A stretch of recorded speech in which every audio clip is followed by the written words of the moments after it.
Bismillahirrahmanirrahim. Assalamualaikum warahmatullahi wabarakatuh. Alhamdulillah rabbil alamin, wassalatu wassalamu ala asrofil anbiya wal mursalin Sayyidina Maulana Muhammadin wa ala alihi washabihi ajmain. Usikum wa nafsi bitaqwallah faqad fazal muttaqun, amma ba'd. Khawatifillah rahmatullah.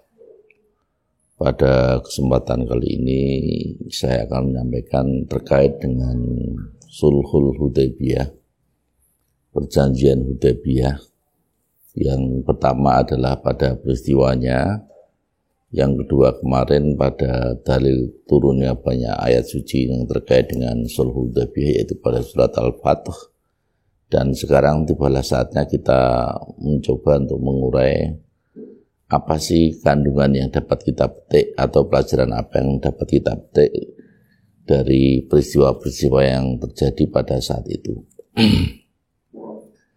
Memang Fatihullah Sulhul Hudaybiyah itu juga sebetulnya singkat, ya, tidak terjadi peperangan. Yang ada adalah ketegangan saja, karena memang niat Rasul berangkat pergi ke Mekah itu dalam rangka untuk umroh. Maka Rasul tidak membawa senjata untuk perang, dia hanya membawa senjata dalam perjalanan saja, karena mau umroh. Makanya itu yang mau dikasih tahukan kepada orang-orang Quraisy, bahwa saya sekedar umroh saja, mosok saya tidak bisa masuk. Nah, itulah watifillah. Kalau peristiwanya sudah kami sampaikan kemarin, maka pada saat ini kita coba ambil pelajaran-pelajaran apa yang dapat kita petik ya di sana. Yang pertama, yang kita perlu bertanya kepada pimpinan tentang tuntutan yang ia sampaikan, ya. Asal tidak berseberangan dengan tujuan. Bertanya itu boleh, dan minta alasan untuk tidak menjalankan itu boleh, tetapi ketika memang sesuatu sudah jatuh, perintah sudah diperintahkan, ya tinggal sami'na wa ata'na. Hal ini terjadi pada Umar bin Khattab saat itu mendapatkan tugas dari Rasulullah untuk berangkat pergi ke Madinah, ke Mekah. Tetapi Umar bin Khattab mengatakan, ya Rasulullah, jangan saya, nanti mereka pasti akan menyiapkan orang yang lebih berani dari saya. Dan saya itu sudah tidak ada pembela yang membela di sana. Cobalah cari yang lain. Kalau saya usulkan Utsman saja ya Rasulullah. Dan Rasulullah menerima. Akhirnya Utsmanlah yang diutus berangkat menuju ke Makkah, ya, untuk memberitahukan bahwa keberangkatan Rasul ini adalah dalam rangka untuk umroh, tidak membawa senjata, hanya membawa kurban-kurban sembelihan saja. Tapi memang orang-orang kafir Quraisy saat itu memang berusaha untuk tidak, tahun ini Rasulullah agar bagaimana caranya tidak masuk kota Makkah. Ya, segala macam upaya harus dilakukan. Maka tetap mereka berusaha untuk menahan Utsman bin Affan untuk tidak segera pulang.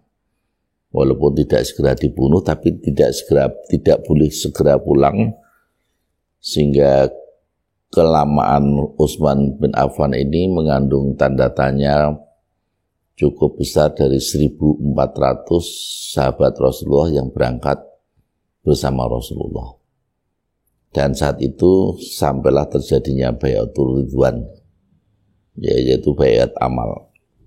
Nah, jadi yang pertama adalah sikap Umar yang mempertanyakan tugas yang tidak cocok dengan sifatnya, yang tidak cocok dengan kedudukannya. Ya, lalu dia mengusulkan pada Rasulullah, pada Utsman yang masih dihormati orang banyak di kota Mekah, ya. Dan akhirnya Rasulullah bisa menerima, sehingga perintah itu jatuh kepada Utsman bin Affan. Nah, berbeda pula ketika suatu saat memang perintah tunggal, seperti saat Rasulullah saat itu dalam perang Ahzab umpamanya memerintahkan Hudzaifah, ya, untuk berangkat ya, dalam kesunyian dan kegelapan, ya, sehingga orang tuh ketinggian sedemikian rupa, ya, tapi karena itu perintah Rasulullah, maka dia pun sami'na wa ata'na. Kita pun juga harus begitu, ya. Memang membangun ketaatan itu tidak mudah, tapi kita harus belajar bagaimana caranya kita bisa membangun ketaatan.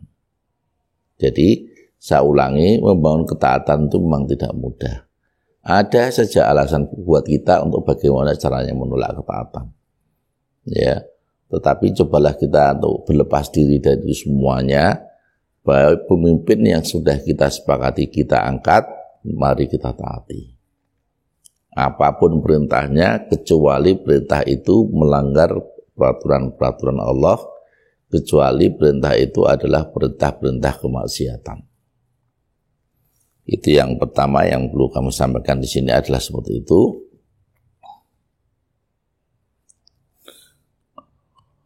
Yang kedua, ikhwatifillah, bahwa baiat amal atau ada baiat yang lainnya itu diperkenankan, ya. Jadi saat itu sahabat berbaiat kepada Rasulullah 2 kali. Yang pertama saat baiat mereka masuk Islam, ya, dengan mengucapkan asyhadu alla ilaha illallah wa asyhadu anna muhammadar rasulullah. Yang kedua dengan baiat amal ini waktu baiatur ridwan, yaitu kita berjanji kepada Rasulullah, ya, yang mau kalau mau ikut perang, saya ikut berperang sampai mati. Nah, baiat amal ini diikuti 1.400 sahabatnya. Itu luar biasa, ya. Itu baiat. Makanya kalau ada orang yang karena kebenciannya terhadap Islam lalu tidak suka pada baiat, kalau kebenciannya kepada orang yang melakukan ada jamaah Islamiyah umpamanya, lalu kita tidak senang pada baiat. Baiat itu terjadi di mana saja. Orang organisasi umum saja berbaiat kok. Ya, ada yang pelantikan itu ya baiat sebetulnya. Ya, pelantikan pengurus itu baiat sebetulnya, toh, ya. Baiatul amal, walaupun orang sudah masuk Islam, dia berbaiat lagi untuk beramal ketika dia harus taat pada pimpinan yang di atasnya. Ketika dia jadi seorang pemimpin, dia harus bertanggung jawab terhadap apa yang dia pimpin. Nah, itulah baiat, dan baiatul ridwan juga semacam itu. Sehingga ikhwatifillah, kita jangan khawatir kalau kita itu melakukan baiat, ya, karena baiat itu ada contohnya, ya, yang disebut dengan baiat amal. Jadi baiat itu tidak cukup sekali, ya, ketika kita mengucapkan asyhadu alla ilaha illallah wa asyhadu anna muhammadar rasulullah, tapi juga merupakan boleh kita melakukan baiat amal pada saat-saat tertentu, dalam kondisi-kondisi tertentu, ya. Kalau pada saat Sulhul Hudaybiyah atau pada perang Hudaybiyah atau perdamaian Hudaybiyah, itu ketika kondisi Rasulullah merasa Utsman kok belum kunjung kembali, ini Utsman mesti dibunuh oleh orang-orang kafir Quraisy. Nah, orang-orang mukmin berprasangka seperti itu. Ya, ikhwatifillah, maka mereka berbaiat kepada Rasul kalau dia mau bersedia bersedia berperang untuk mengangkat senjata kepada orang-orang yang berperang melawan orang-orang kafir. Nah, itu yang kedua, alhamdulillah. Ya. Lalu yang ketiga, alhamdulillah, ya,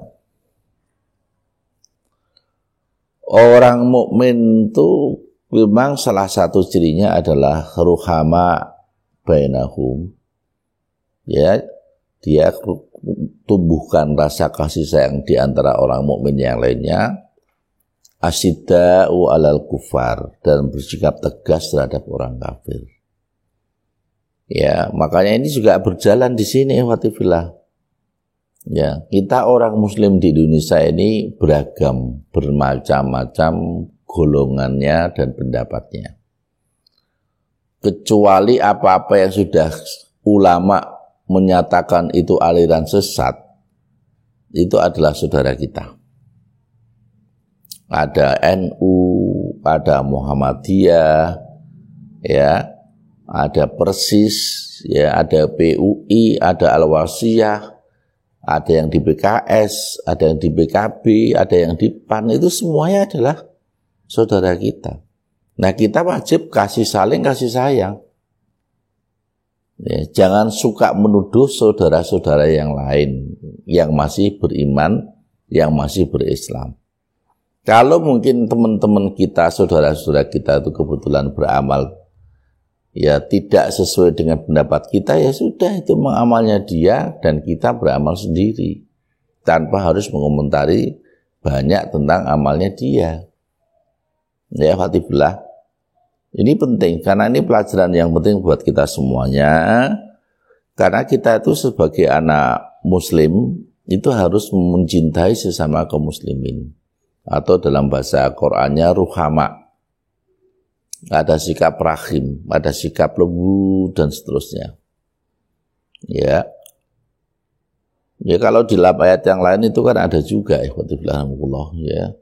Bahwa orang mukmin itu ya sangat begitu lembutnya terhadap orang mukmin yang lain. Itu sama. Ya, tapi agak keras terhadap orang-orang kafir. Makanya kalau ada orang mukmin salah, jangan segera kita menyalahkan. Mungkin kesalahan itu kesalahan yang betul-betul salah. Dan dia segera minta maaf, mari kita maafkan. Itu namanya orang yang lapang dada. Ya. Mungkin karena dia melakukan kesalahan yang karena dia tidak tahu. Mari kita ingatkan dengan cara-cara yang baik. Ya, Fatihullah. Jangan sampai ketika orang mukmin melakukan kesalahan, apalagi kebetulan musuhnya, apalagi kebetulan beda partainya, apalagi kalau beda organisasinya, tuduhannya macam-macam. Selagi dia itu masih dalam keluarga kaum muslimin, Fatihullah, kita masih punya hak untuk memaafkan. Dan kita masih punya hak untuk minta maaf kepadanya. Karena memang manusia itu selain Rasulullah yang mendapatkan pelindungan dari Allah, itu memang memiliki hak untuk berbuat salah. Makanya Allah memberikan jalan taubat yang lebar-lebar kepada umat manusia. Taubat itu artinya penyesalan yang luar biasa terhadap tindakan-tindakan yang telah ia lakukan dan dia kemudian berhenti dan kemudian dia mengganti dengan amal-amal yang lebih baik. Ya, Fatihullah. Jadi memang ini termasuk hal yang penting saya ingatkan di Indonesia ini. Karena di Indonesia itu kadang-kadang cukup begitu. Hanya karena beda partainya aja, setiap dia salah ngomong, langsung diserang habis-habisan. Padahal dia memang betul-betul salah, bukan sikapnya. Atau kalau sikapnya, betul-betul sikapnya karena dia tidak tahu, tidak mengerti. Ya, mari kita beritahu dengan cara-cara yang bagus. Nah, kadang-kadang kita ini coba kadang-kadang kalau ada kesalahan dari pihak lain, seolah-olah dia paling benar, dia menyalahkan mereka terus-menerus dan seterusnya. Tapi kalau dia salah, dia minta maaf, minta untuk dimaafkan, minta untuk dimaklumi. Ini yang enggak adil. Ya, mestinya kalau terhadap sesama orang mukmin, ya kita harus bersikap saling memaafkan.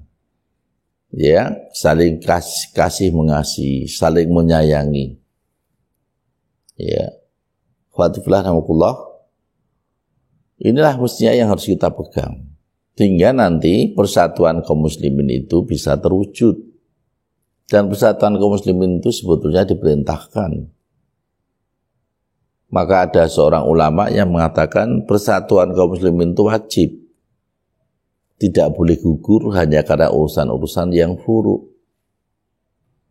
Ya, marilah kita kesampingkan yang buruk itu. Yang buruk kita saling menghormati yang berbeda antara ulama yang satu, antara pengikut ulama yang satu dengan orang pengikut ulama yang lain, kita menghormatinya. Dan kalau kita sepakat, mari kita saling bantu-membantu. Nah, kalau begitu kan enak sebetulnya. Ya, Fatihullah. Nah, orang mukmin itu gitu. Ya, sikapnya adalah ruhama ubainahum, adalah dan bersikap tegas terhadap orang-orang kafir. Ya. Orang kafir itu memang aslinya orang kafir itu tidak adil. Aslinya orang kafir itu salah, kecuali dia ngomong yang benar. Orang mukmin juga sebetulnya aslinya itu benar, kecuali dia tuh ngomong yang salah. Itulah sikap kita. Mungkin kita dianggap tidak adil, tapi itulah keyakinan kita.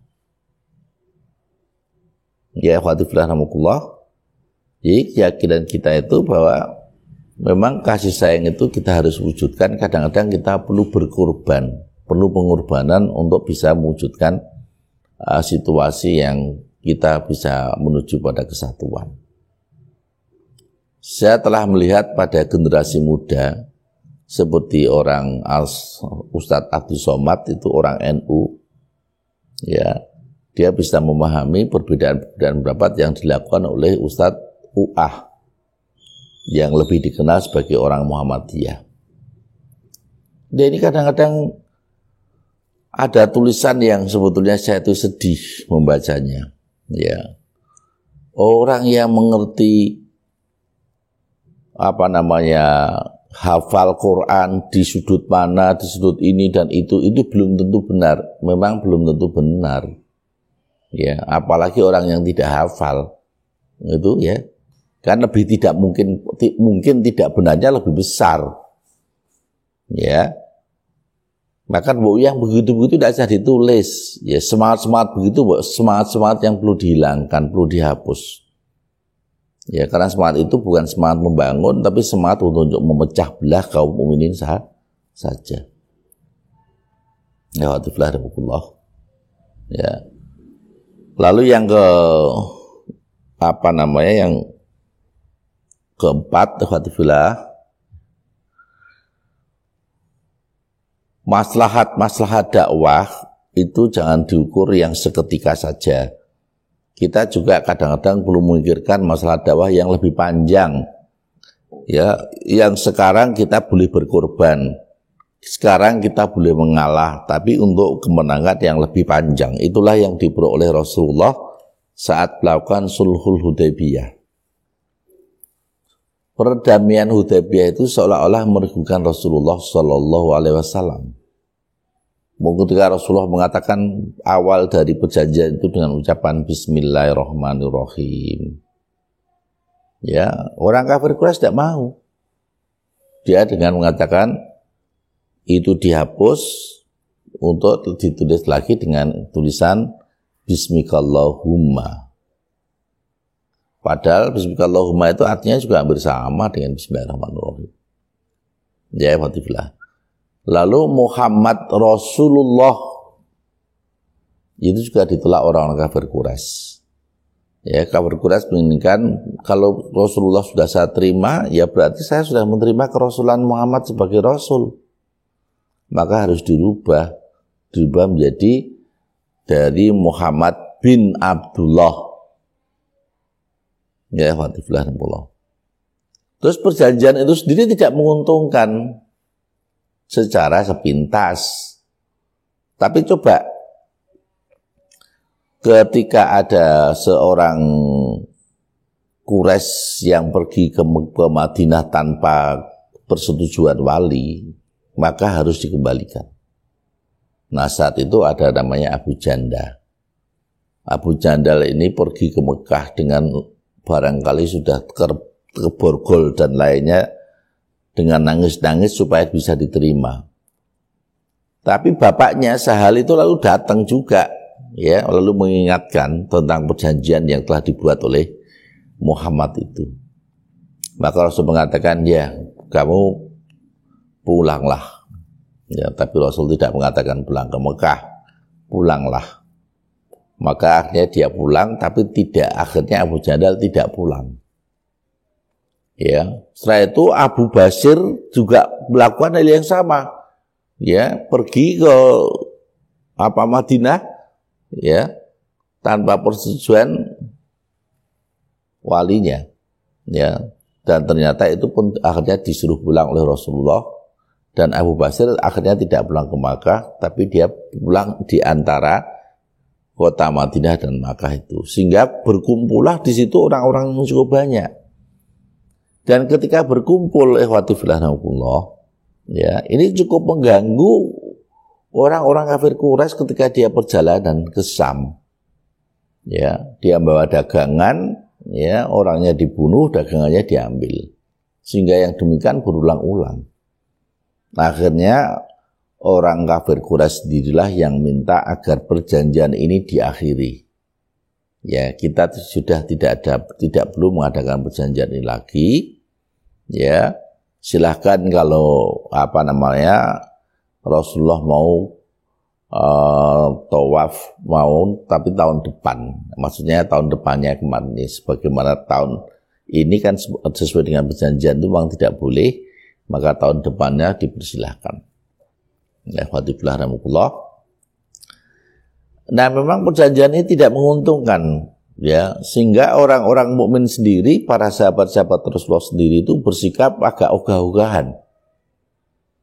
Makanya ketika Rasulullah minta agar para orang-orang muslimin itu bertahallul, ya, mereka tidak bergerak.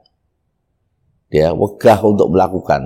Sehingga Rasulullah masuk ke tenda, ke kemahnya, ya, ketemu dengan istrinya yang kebetulan yang dibawa adalah Ummu Salamah, dan Ummu Salamah mengatakan, ya Rasulullah, ya, panggil sahabatmu untuk mencukur rambut engkau, menggunduli rambut engkau, dan segeralah sembelih binatang ternak. Maka saat itu Rasul lalu digunduli oleh sahabatnya dan segera memotong ternak, dan akhirnya diikuti oleh para sahabat semuanya. Ya, itu merupakan wujud tahallul. Karena kenapa tahallul? Karena sudah berniat ihram, ya, tapi membatalkan ihramnya dengan tahallul namanya. Tahallul itu dengan seperti itu. Nah, Rasul itu dihargai oleh Allah. Rasul mengatakan, ya, dengan mendoakan yang panjang, ya, sampai berkali-kali mendoakan orang yang telah gundul, ya, berkali-kali, sampai 3 kali gitu ya. Lalu diprotes sama orang yang tidak gundul, ya Rasulullah, doakan juga kami orang yang memotong rambut kami ini gitu ya. Maka terus akhirnya Rasul mendoakan orang yang memotong rambut itu. Jadi setelah 3 kali beliau mendoakan orang yang gundul, baru sekali dia mendoakan orang yang, ya, ini juga merupakan penghargaan terhadap orang yang menjalankan perintah. Maknanya apa sih? Kenapa sih gundul itu lebih baik? Karena memang orang yang gundul itu berarti tuntas dia itu melaksanakan tugas-tugas dari Allah Subhanahu wa taala. Ya. Dia tidak berpikir panjang, ya, bahwa rambut itu mahkota apa, itu kan buat perempuan. Ya. Kalau buat laki-laki kan tidak ada sebetulnya. Nah, itulah rahmatullah, salah satu rahasia yang belum kita ambil ketika itu.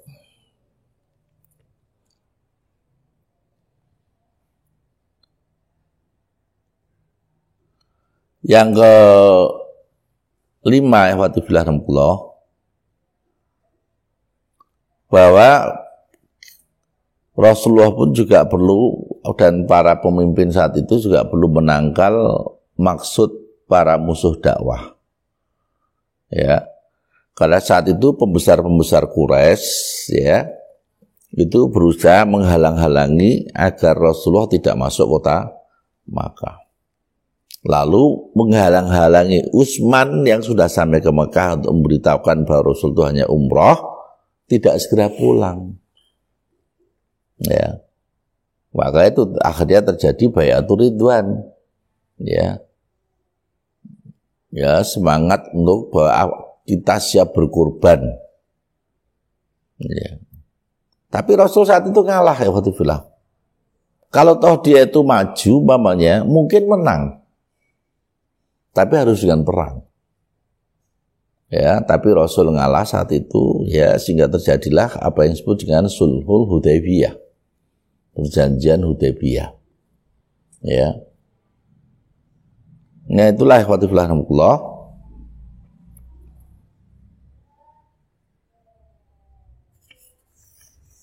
Siasat yang mungkin tidak begitu dipahami oleh kaum muslimin saat itu, ya, karena Rasulullah berpikir lebih panjang. Ya, Rasulullah tidak berpikir pendek, tapi Rasulullah berpikir lebih panjang. Ya, sudahlah nanti biar kayak begini. Rasulullah kok berpikir begitu? Karena Rasulullah dibimbing oleh Allah. Ya, dia melakukan semacam itu tuh kadang-kadang walaupun ada sikap dari dirinya, tapi secara garis besar beliau itu dibimbing oleh Allah Subhanahu wa taala. Yang keenam, Fatifillah, ya kita harus ridha terhadap siapapun yang diridhoi oleh Allah.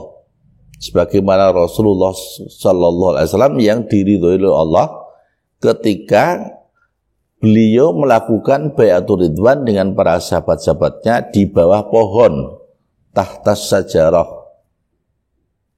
Ya, ketika beliau itu di bawah pohon melakukan bai'atul ridwan, itu termasuk diridhoi oleh Allah, disetujui oleh Allah. Ya, alhamdulillah. Ya.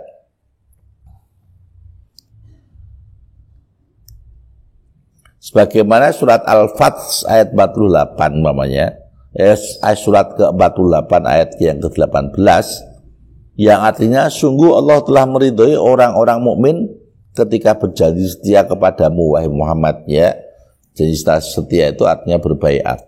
Ya. Ya. Di bawah pohon, ya, ketika berjanji berbaiat di tahta sajarah, ya, dia mengetahui apa yang ada dalam hati mereka, lalu dia memberikan keterangan atas mereka dan memberikan balasan dengan kemenangan yang dekat. Ya, itulah. Maka setelah baiat itu ada rasa tentram. Kalau orang sudah melepas tanggung jawabnya, udah kalau kita tanggung jawab bersama, mungkin bahasa kita mati satu, mati semua, mati jitibeh gitu. Kalau Utsman mati, mereka harus mati.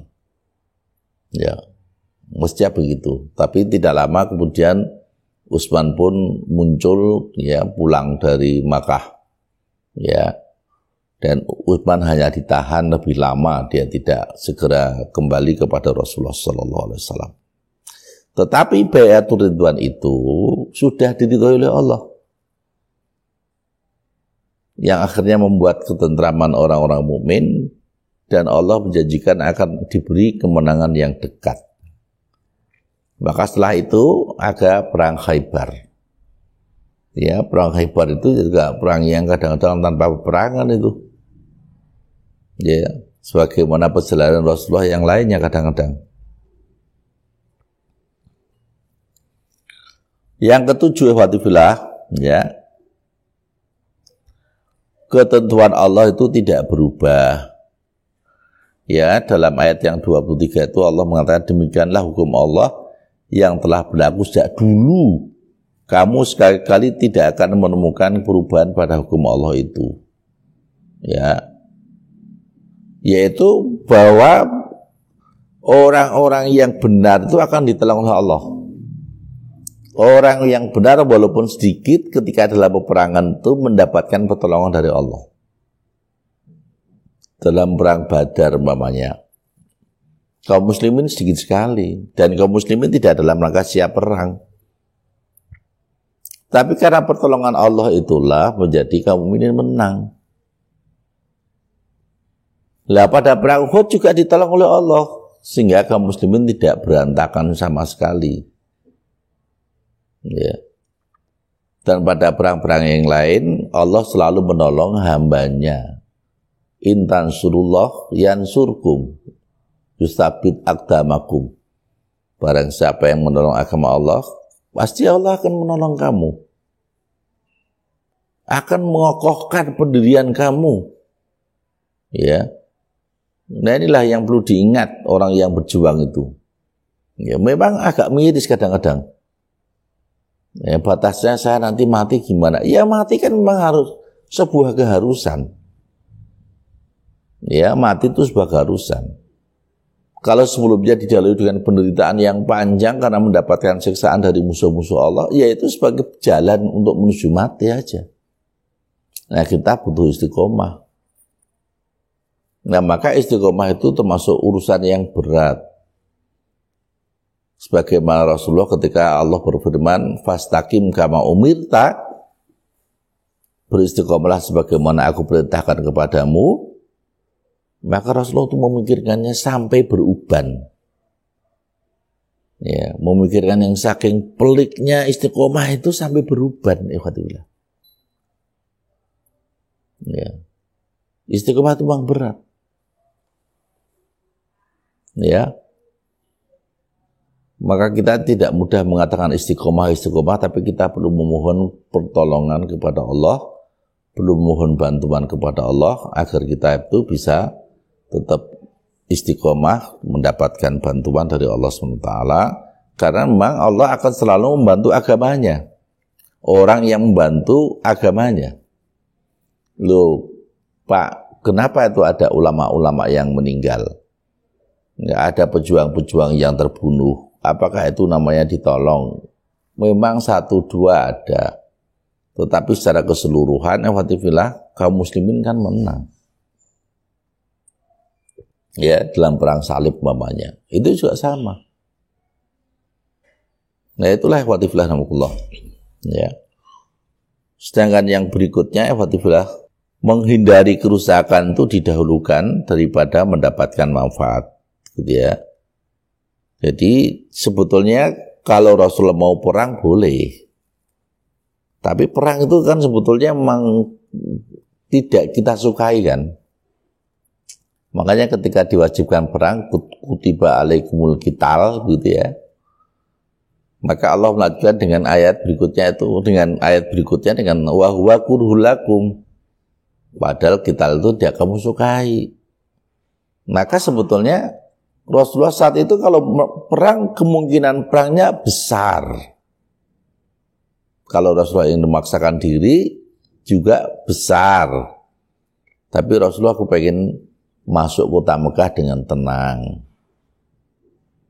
Nah, maka itulah disebut dengan mendahulukan menghindari kerusakan itu perlu didahulukan ya, daripada kita mendapatkan kemanfaatan yang banyak. Ikhwati fillah.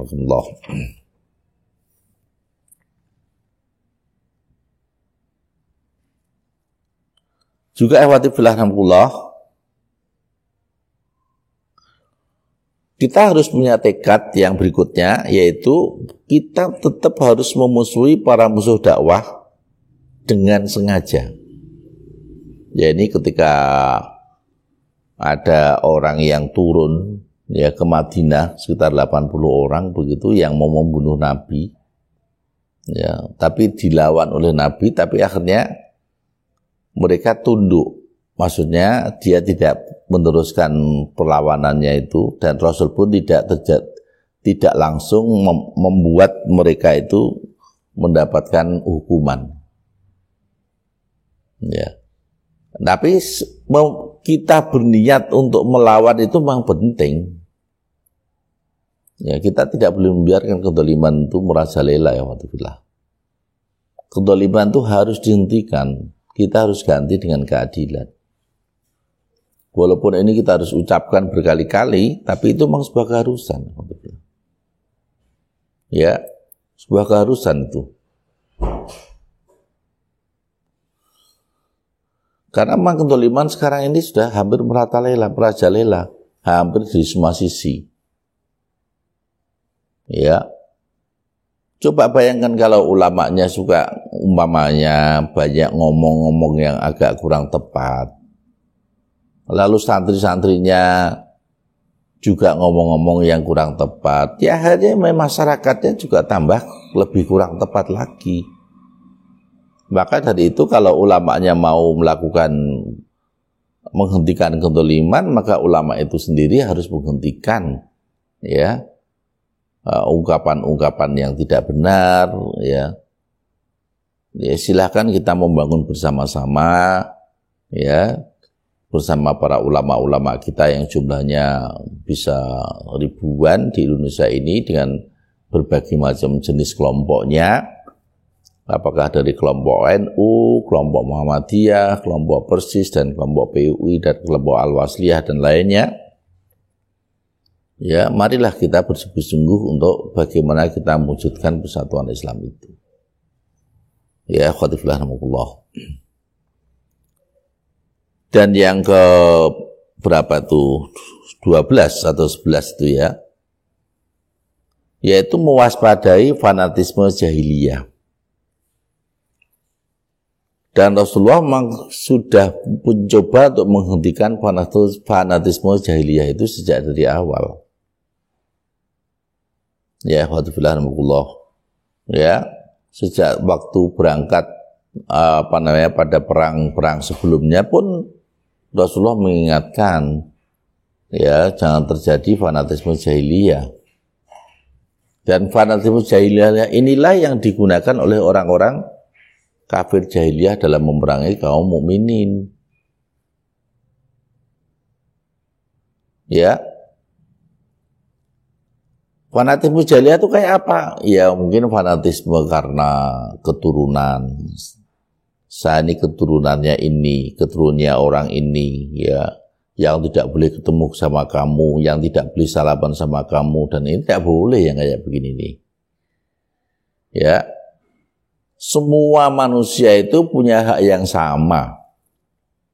Menurut Islam, semua manusia itu punya hak yang sama. Maka Rasulullah SAW, di barisan Rasulullah SAW yang baik-baik itu, ada seorang budak, namanya Bilal.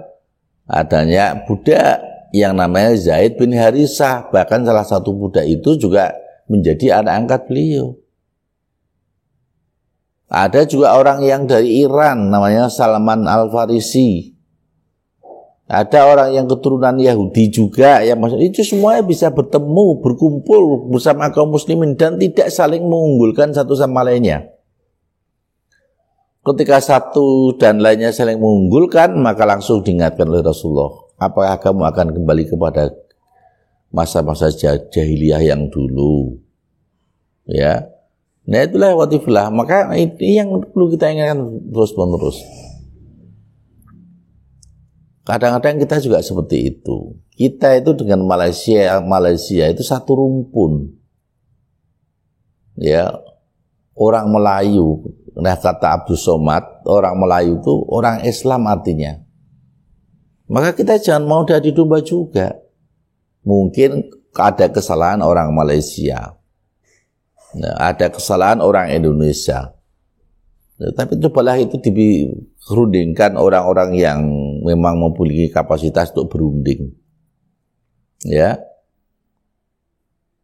Ya karena memang kita sama-sama saudara. Dan bahkan kalau di Malaysia itu ada yang sekarang jadi raja-raja itu keturunannya dari orang-orang Riau. Ya. Nah itulah yang membuat kita sebetulnya tidak boleh harus berpisah dengan mereka. Ya memang orang yang memisahkan, kelompok yang memisahkan diri itu artinya ya seperti negara sendiri juga, seperti Singapura memisahkan dari si Malaysia. Atau Malaysia itu mau kalau dulu bergabung dengan Indonesia kan jadi negara yang cukup besar juga sebetulnya. Tapi sudahlah itu sudah berlaku, tapi sekarang inilah mari kita pertahankan saling menghormati, ya, sehingga kita tidak boleh terjebak pada fanatisme jahiliyah. Ya. Sedangkan yang ke-13 Fatihlah,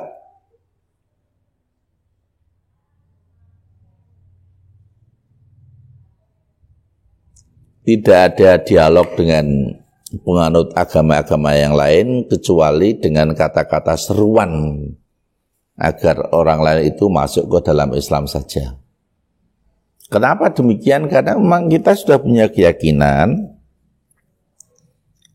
bahwa inna dina indallahil Islam, bahwa agama yang diridhoi itu adalah Islam.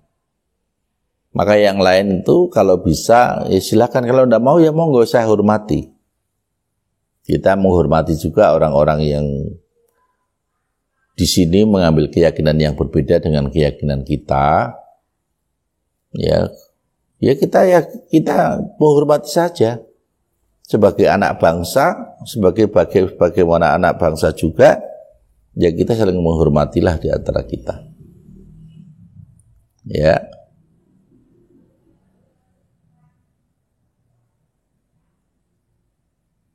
Nah yang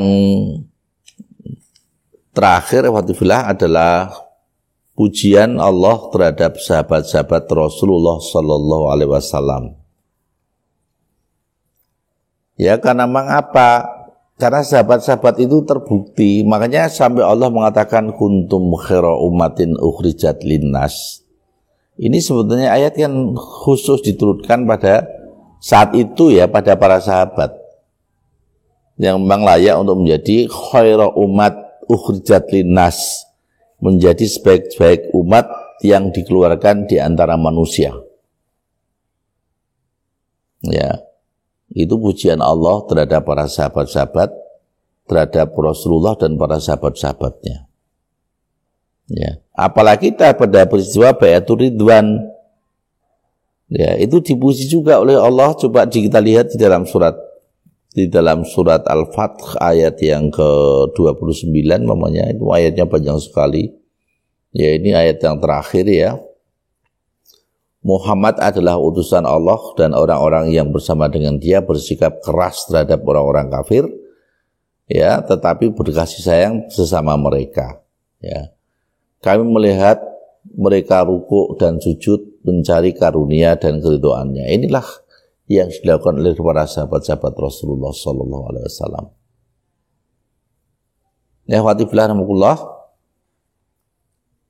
itulah beberapa hal yang bisa kita ambil pelajaran. Tentunya masih banyak pelajaran yang kita bisa peras, yang bisa kita ambil dari peristiwa tersebut, yang di rumah kita pelajari ulang, dan nanti kalau kita akan menemukan sesuatu yang baru, silakan untuk dikembangkan. Ya, memang sirah itu salah satu diantaranya adalah pelajaran buat kita. Ya, pelajaran buat kita. Ya, maka kadang-kadang kita tuh melihat sirah tuh kadang-kadang berbeda-beda. Ada yang merasa penting, ada yang merasa biasa saja. Nah, yang merasa penting ya karena memang sirah itu akan memberikan pelajaran yang cukup berharga buat kita. Ya, khawatifullah. Dan saya rasa itu yang dapat kami sampaikan pada kesempatan kali ini. Mudah-mudahan berikutnya kita nanti akan memasuki pada tahap-tahap berikutnya, yaitu perang Khaybar dan seterusnya. Dan akhirnya mari kita tutup kajian kita pada kesempatan ini dengan doa kafaratul majlis. Subhanakallahumma wa bihamdika asyhadu an la ilaha illa anta astaghfiruka wa atubu ilaik. Assalamualaikum warahmatullahi wabarakatuh.